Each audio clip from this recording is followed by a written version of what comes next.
নমস্কার বন্ধুগণ, আজকে পাহাড়ি প্রাকৃতিক পরিবেশের সৌন্দর্যতা নিয়ে এবং এক পবিত্র তীর্থস্থান নিয়ে একটি নতুন ব্লগ নিয়ে হাজির হলাম। সুউচ্চ পাহাড় থেকে নিচের শহর এক অভূতপূর্ব দৃশ্য। চারিদিকে সবুজ গাছপালায় ঘেরা শান্ত ও নিরিবিলি পরিবেশ। মধ্যিখানে রয়েছে শিবলিঙ্গের এক অনন্য রূপ পঞ্চলিঙ্গেশ্বর।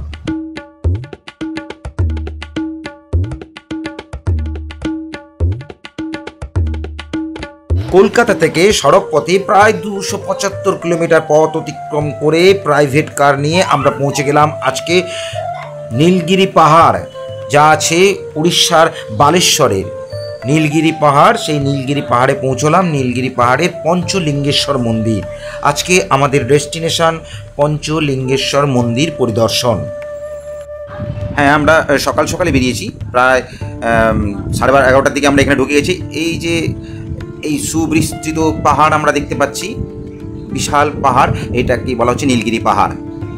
এখানে রয়েছে আমাদের আজকের মূল দর্শনীয় স্থান পঞ্চলিঙ্গেশ্বর মন্দির।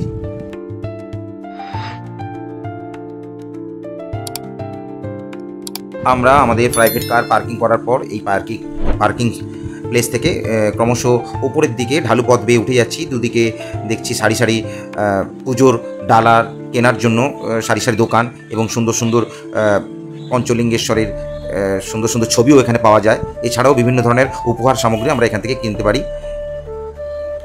মন্দিরে যাওয়ার আমরা প্রধান প্রবেশপথে পৌঁছলাম। এখানে ছাগলগুলোর গলায় এক অদ্ভুত রকমের বেল বাঁধা আছে, সেই বেল থেকেই একটা খড়খড় শব্দ শোনা যাচ্ছে।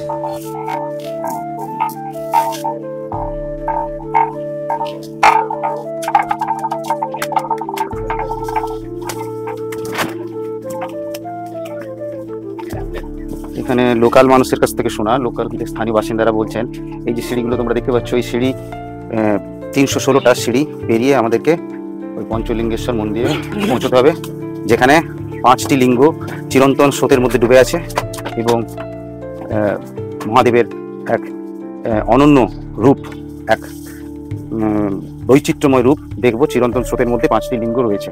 আমাদের 316 সিঁড়ি এর জন্য অতিক্রম করতে হবে। চলো হেঁটে ওঠা যাক।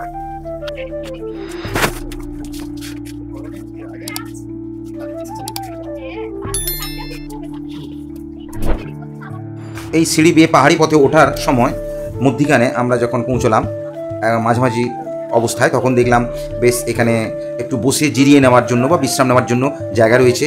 ওপরে কোনো শেড নেই, শেডের দরকারও নেই, কারণ চারিদিকে সবুজ গাছপালা ডেকে রয়েছে। এইখান থেকেই মন্দির শুরু, কিন্তু এখানে থমকে দাঁড়িয়ে গেলে হবে না, আমাদের পঞ্চলিঙ্গেশ্বর মন্দিরে যেতে গেলে আরও কিছুটা উপরে উঠতে হবে। এই সুন্দর জায়গাটা নিয়ে একটু বলা যাক। পঞ্চলিঙ্গেশ্বর মন্দিরটি ভারতের উড়িষ্যার বালাসোর জেলায় অবস্থিত, যাকে আমরা অনেক সময় বাঙালিরা বালেশ্বরও বলে থাকি।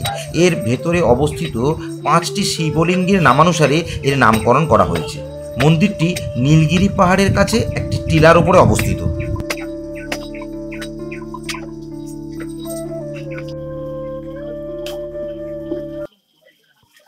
আমরা ফাইনালি আমাদের ডেস্টিনেশনে পৌঁছে গেছি, পঞ্চলিঙ্গেশ্বর মন্দির। এইটাই হচ্ছে সেই টপ পজিশন। ওই আমার পেছনে একটা মন্দির,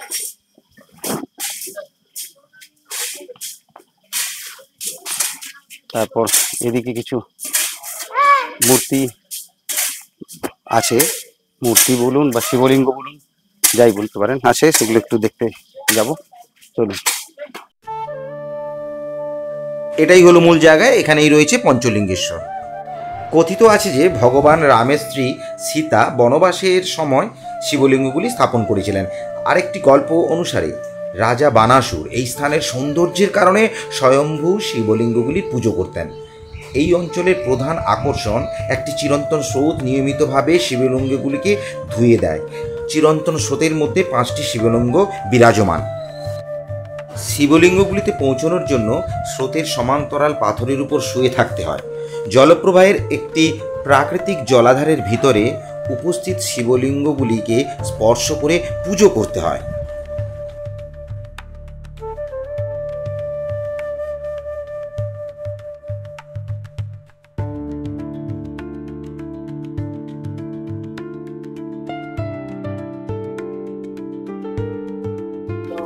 সেইখানেই আছে ওই 5টি লিঙ্গ, চিরন্তন স্রোতের মধ্যে 5টি শিবলিঙ্গ, এক বিচিত্র এবং স্বতন্ত্র শিবলিঙ্গের রূপ কন্টিনিউ এবং জলের স্রোত বইছে। সেই চিরন্তন স্রোতের মধ্যে 5টি লিঙ্গ আছে। আমি দেখালাম ভিডিওতে, সবাই হামাগুড়ি দিয়ে বা শুয়ে পড়ে ওই 5টি লিঙ্গ স্পর্শ করছে, আমিও স্পর্শ করলাম তাদের সঙ্গে। তৎসঙ্গে আমি ওই 5টি লিঙ্গ স্পর্শ করার সঙ্গে সঙ্গে ওখানে বেশ কিছু বেলপাতার মধ্যে একটা বেলপাতা সংগ্রহ করলাম আমার মেয়ের জন্য, আমার পরিবারের, আমার স্ত্রীর জন্য, আমার বাড়ির লোকেদের জন্য। পঞ্চলিঙ্গেশ্বর স্পর্শ করার পর পাশেই মন্দির, এখানে পুজো দিয়ে মানুষ তাদের কার্যসিদ্ধ করে এবং এরপর আমাদের পঞ্চলিঙ্গেশ্বর পুরো বেড়ানো শেষ হলো। আমরা এবার পাহাড় থেকে নিচের দিকে নামবো।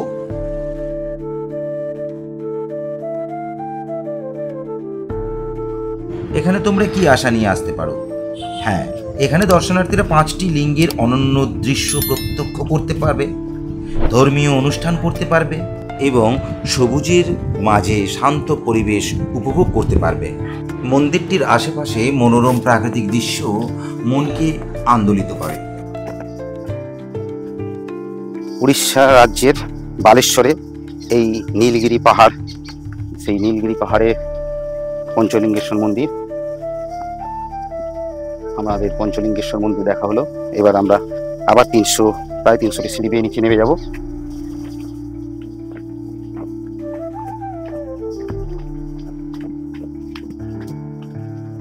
আমরা কতটা উঁচুতে আছি সেটা বুঝতে পারবো ঠিক এই জায়গাটায় দাঁড়ালে। আমি একটু জুম করে দেখাচ্ছি এখান থেকে নিচের শহরগুলি কতটা নিচুতে অবস্থিত।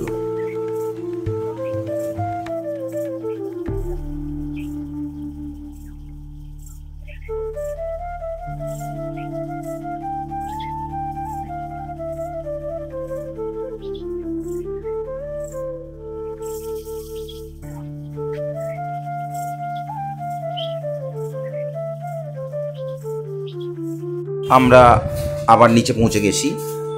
আমাদের পঞ্চলিঙ্গেশ্বর মন্দির পরিদর্শন ভ্রমণের ব্লগটি এখানেই শেষ করলাম।